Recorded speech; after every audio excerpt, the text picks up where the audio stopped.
Hello and welcome back, everyone, to Yu-Gi-Oh! Forbidden Memories Part 9 on the PlayStation 1. And in this episode, grinding! I'm going to show off how you're supposed to grind against Pegasus. Firstly, you will notice that our deck has slightly changed. We are now running, all the dragons that we are running are officially under 1600, and we are running a bunch more zombies. Holy shit. The reason why this is, with the exception of Spikecedra, is because our goal is to make Twin-Headed Thunder Dragon using the most amount of fusions possible. We need to do a total of 15 fusions, activate one trap card, have a card sit down. Our trap card will allow us to do that. And we also need to play one normal spell, I think it's 3 equipped spells, and have one successful offensive attack. What offensive attack actually means is up to interpretation. The reason why I'm pausing here is because off screen I happen to have a calculator open that allows me to track how many fusions I have done, as well as all the other things. Oh, and we need to lose 1,000 life points as well. And we need to use up every card in our deck. Jesus Christ, this sounds like Binding of Isaac win conditions just to get secret endings. It almost is, with the primary exception that Thunder Dragon. This is less complicated and less time consuming than that. Curse of Dragon. Twin-Headed Thunder Dragon. Now I shouldn't actually be attacking Pegasus here because I need to keep his life points high in order to finish him off with Twin-Headed Thunder Dragon later on, but I always end up doing that initial attack because, well, I really need to. Here is our first face down play. Now we just have to bait him into attacking us for Fake Trap to work. What Fake Trap actually does is it negates the attack of one monster when it is attacking. So it's a decoy trap. Honestly, it's more along the lines of Enchanted Javelin.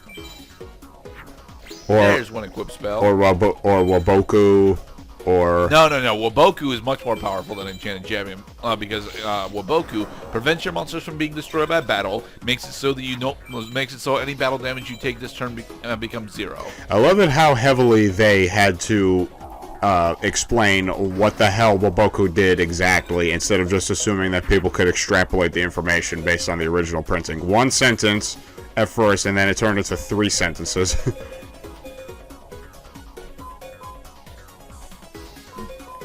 This is me attempting to figure Thunder out Dragon. How to do Thunder Dragon.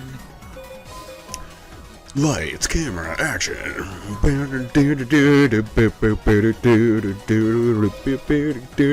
that's Twin-Headed. Okay, so go. What I'm trying to do here is go Skelgon, Curse of Dragon, Twin-Headed Thunder Dragon, I think. And I'm... yeah. Present Gerdat acknowledges that past Gerdat had to think for a moment, although present Gerdat could have done the thinking more quickly. Past Gerdat took his time. Yeah. Pause.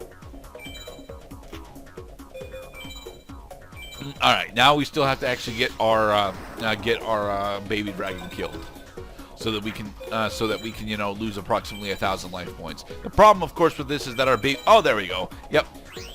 Wow. Yeah, we lost 1,000 life points. The gods have answered your ridiculously arbitrary conditions, young duelist. Jesus Christ. We have a fleet of Twin-Headed Thunder Dragons. Now, the reason why we need to do all of this is because we are attempting to get a specific victory screen called an A-Tec. Technical victories, because of how stupidly convoluted they are, I have to go over. A technical victory over a power victory specifically is when you have successfully used either a bunch of defensive wins, spells and traps, or have decked your opponent out. The original way for most players to actually get a technical victory was by decking out your opponents, and this was absolutely terrible because the only way to deck out your opponents is to have them do more card fusions than you do, which is why getting an A-Tec on Simon is almost impossible. It is possible, but it's almost impossible. Right, because he's usually only playing one card at a time. Yep. And it sucks because Simon actually has some of the best A/S-Tec cards in the game. You can get Dark Hole and it's not Swords of Revealing Light, but you can get Dark Hole and I forget, honestly. It's been a while since I've actually looked at the overall drop table. Hey, if we're playing Yu-Gi-Oh, how can there be 5 copies of the same creature at the same time? Because that is what card fusion allows us to do. It allows us to make the same creatures over and over and over again. So pray tell, what is remind me, what is the last condition we have to meet now? we have to finish running through all the different cards in our deck and spend 9 turns. Well, I mean, 9 turns, check, but we have to go through our... No, it is not 9 turns yet, because it only counts our turns. Right, so which turn is this? Like turn 7? I think it's actually, let's see. It has to be turn... we had 5, it might be turn 7, 6, actually. So, yeah, it's about turn 7. Jesus Christ. Alright, well, we're on pace to... No, we're win. on turn 8, yeah. Because we had a baby dragon as well. This game has a very peculiar definition of the word win.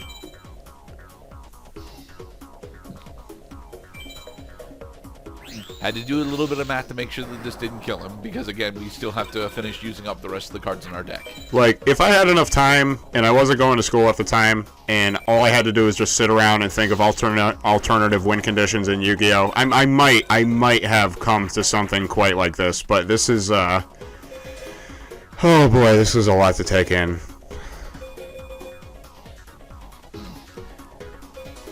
So you got 1 card in your deck, and it's the 8th turn of the game. So that means that we've done it, right? Hopefully. Hopefully, he says. Yes, hopefully, because even though I'm off screen using a calculator, the calculator has got a little bit of leeway and is a bit imprecise in its calculations. So okay, this is our very last turn because we will lose on the next turn of the game. Yep. But did we do it?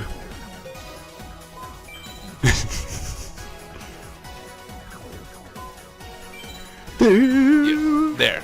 Curse of Dragon. And now we are fucked. Dark Rabbit, no!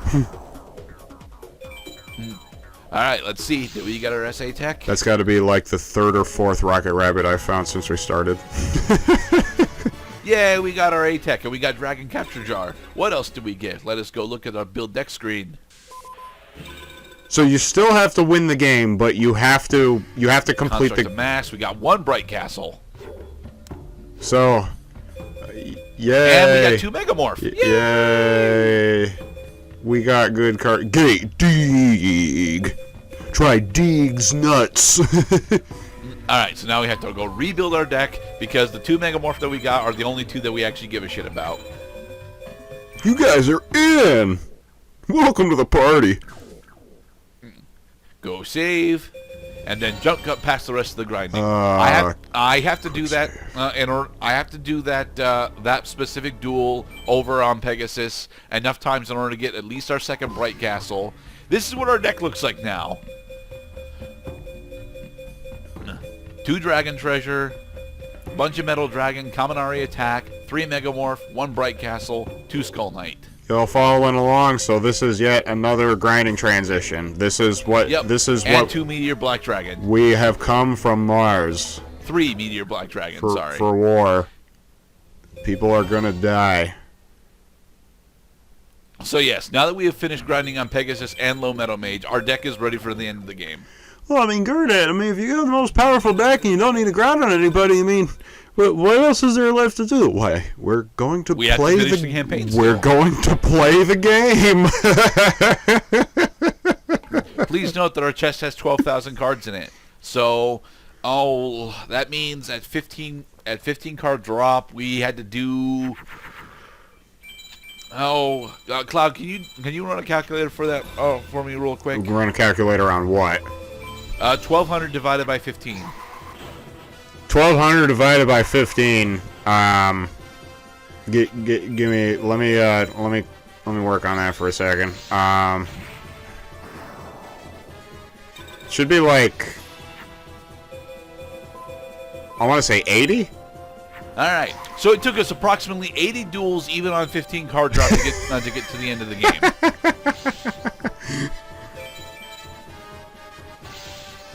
Yes, this game is grindy, even on 15 card drop. And again, 1,200 cards would equate out to 1,200 normal duels under normal circumstances. Good. That is why we're not playing this game. That is why we're not playing this game. I am the guardian of the place. Hey, Kapora. Kapora is in fact the final boss of the mages. We have to take him down in order to be ready in order to actually unlock the rest of the rest of the campaign. You're going to have to watch out for me. I'm something of a hugger. Not actually a good start, but we'll start with Twin Thunder Dragon. We'll hope that Regeki can carry us through. Now, why is Kapora the final boss of the mages? Well, that should be Gate Guardian. Yeah, they always play the really scary music. Hi, Gate Guardian with 4250 attack points. So, and that is why your deck should like it does after grinding on Pegasus and Metal Mage. Gerdat is not good at editing. Alright, so we have destroyed the Gate Guardian, but now what is he going to do? Why? He's going to have a Millennium Shield with 4,000 with 4,000 defense points. Something I can't get over right now. Megamorph. I mean, I can get over it now because I've got the Meteor Black Dragon with Megamorph and Mountain on the field. And you have. But so does Megamorph? Does Megamorph always double the attack of the monster, or does it depend on how much life you have?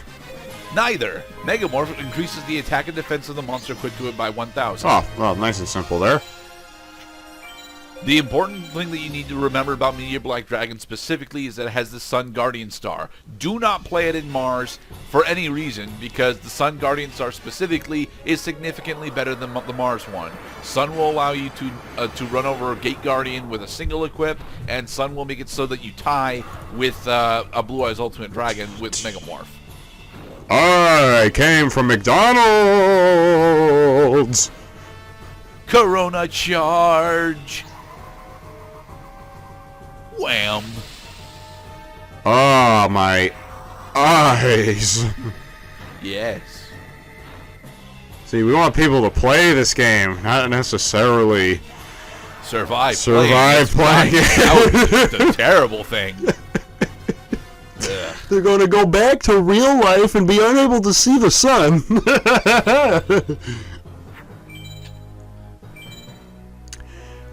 Man, Millennium Shield really takes me back. Gate Guardian. An interesting tidbit that you only get to pick up. Oh, sorry, Gold Dragon. 5,000 attack.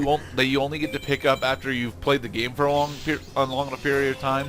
Any monster that has 3,000 or more attack points, the AI refuses to put into defense mode. The AI, I'm sorry, I missed that. So the AI will not put a creature into defense mode if it has 3,000 or more attack? Yep. Well, that's good to know.